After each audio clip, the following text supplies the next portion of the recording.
Number 7, Michael Cote. Warriors of Ansar. Weta Workshop, Lord of the Rings.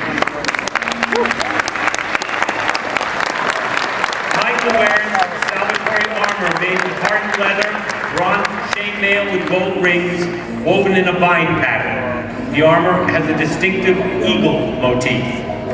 Abigail wears Nistari armor, also fashioned from leather. Her sword is from an earlier period in the elven history, with a leaf-shaped blade instead of the curved sylvan blade. All of the costume is handmade, except for the boots.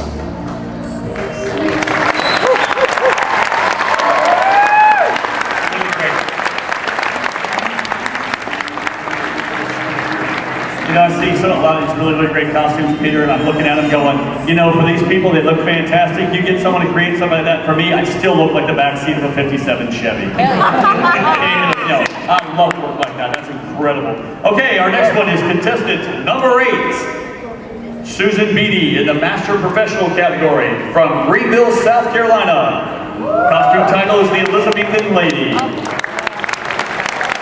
Costume entirely made by Susan Beatty and fitment for your dimension of costumes. Worn by Susan. Their Elizabethan lady is prepared for court gaiety in her golden gown. Her gown is hand-beaded up the center of the underarm and center of the bodice and around the neck. The peacock feather collar coordinates with the bright blue trim in the meeting. Our lady knows that she is safe to wear her collar this night. The queen is away from the court and therefore in no danger of being upstaged by our lovely lady. The dress is handmade and hand-beaded. It's constructed in 4 parts: the underskirt, the overskirt, the bodice, and the collar. Wig and shoes were purchased material and based on drawing from Peacock's A History of Costumes. Contestant number 8, Susan Beatty. You've got to have the right personality to wear that much peacock feather, you know what I mean? I just stopped doing that altogether. I don't wear more. Good. Thank you. The number, I'm not sure what the number on this is, 7A, 8, something like that? It should be, yeah.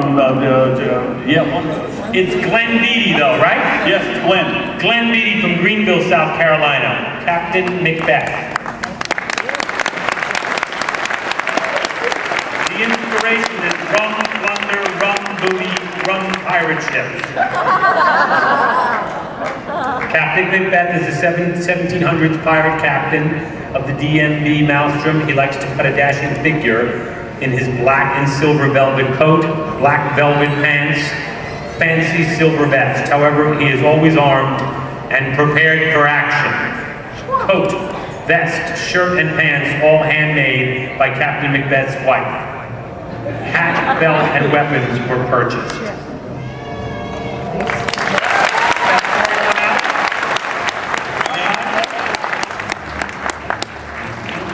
I said my vote could be bought, not threatened.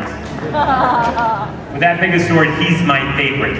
Now, Peter, is it just me, or, I mean, here's a guy, we're both actors, and for some reason, he made us say Macbeth about 4 times in an established theater. I know. Our careers are over. All right, and I just said it, so okay. I'll be looking for work later, thank you. All right, next up is contestant number 9, Deb Mueller. She is from Murfreesboro, Tennessee, in a costume entitled Elizabeth Swan Plum Gown. She's in the novice category of Pirates of the Caribbean. Made by Dell, worn by Dell. The plum overdress with black satin underskirt, a cotton and muslin shift. The shift has 8 boning segments for support, 46 grommets per sleeve. The base pattern is a plum dress, and the sleeves are all from a variety of different patterns.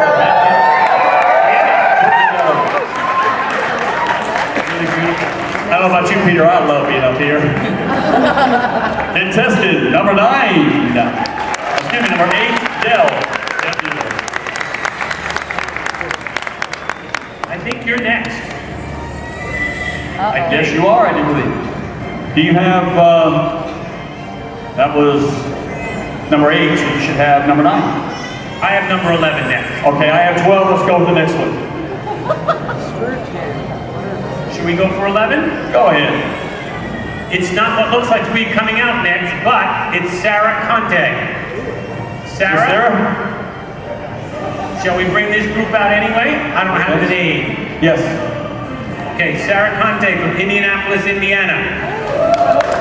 In the novice. Rose Cotton, Return of the King. The costume is heavily inspired by The Hobbit. From the film Lord of the Rings, Return of the King. Made of hand-dyed homespun silk, hand embroidered with an original floral design. The bodice was created using a 17th century corsetless bodice pattern that was constructed using traditional corset techniques. Okay. The skirt is linen and rayon blend. The apron is cotton.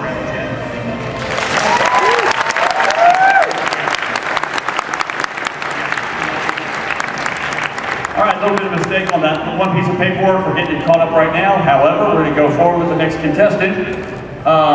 Numbers at this point really mean nothing. So, contestant number, the next one on the podium, Jazzpunk from Johns Island, South Carolina. The Forest Protector. This is an original work in the novice category. Inspiration was inspired by her yard, this green beauty. She lives in Charleston on a 30 wooded acre with lush swamplands and beautiful wild ponds. Area is quickly being developed, and she wanted to create a fairy with this year that lives, plays, and now has to protect the forest and its creatures. Corset top has been hand sewn with the crown, with ivy leaves adorning it with matching breeches. The wings are bejeweled branches and palm fronds, all handmade and painted with gold organza. The panel skirt is attached to the top and adorned with hydrangea petals and beads. Her collar and cuffs are leather and with hand-strung beads, and she carries a native-like spear dagger, and she's pretty good with the bow staff.